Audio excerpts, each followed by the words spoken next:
Riley looks around, takes a hit, shoveled the puck to Connor Brown. Now it's a race. Zach Hyman flying towards the net, cuts in, he scores!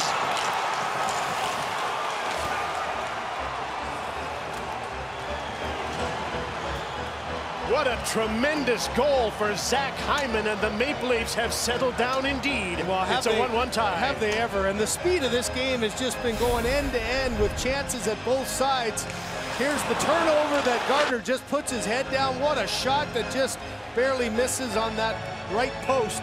At the other end, you had a big save, and then here's the pinch. Just like I mentioned earlier, you pinch on either of these teams, and you got to be careful going the other way. Almost the exact same goal as Lamar shot. Forehand to backhand, a rolling puck, a difficult read for the goaltender, but what a play and a display of speed by Zach Hyman to tie this game at 1.